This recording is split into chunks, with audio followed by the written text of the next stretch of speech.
রবীন্দ্রনাথ ঠাকুর বল, তুমি ঘরের মধ্যে যত ইচ্ছে কাঁদ, কিন্তু দরজাগুলো সবসময় হাসি মুখ। কারণ কেউ যদি দেখে নেয় যে তুমি ভেঙে পড়েছ, তাহলে তারা তোমাকে আরো ভেঙে দিয়ে যাবে। পৃথিবীতে অনেক ধরনের অত্যাচার আছে, কিন্তু ভালোবাসার অত্যাচার হচ্ছে সবচেয়ে ভয়ানক অত্যাচার। এই অত্যাচারের বিরুদ্ধে কিছু করা যায় না, শুধু নীরবে সহ্য করে নিতে হয়।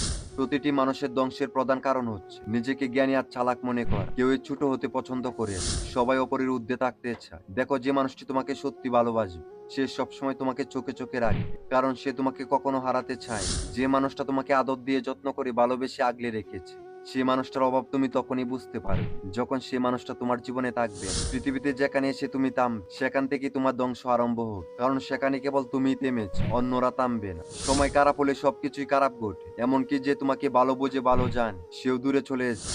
সময়ের সাথে বদলে যাওয়া মানুষকে কখনো আপন ভাববেন, কারণ তারা হচ্ছে ঘূর্ণিঝড়, যা মানুষের ক্ষতি করতে পারে কিন্তু কখনো উপকার করতে পারে না। সম্পর্ক রক্তের হয় না, বিশ্বাসের হয়। বিশ্বাস থাকলে অপরিচিতরাও আপন হয়ে ওঠে, আর বিশ্বাস না থাকলে আপনজন অপর হয়ে যায়। বেশি চালাক মানুষের একটাই সমস্যা, তারা মনে করে সব বুঝে, কিন্তু তারা এটা কখনো বুঝতে পারে না যে আপনি যে তার চালাকি বুঝে।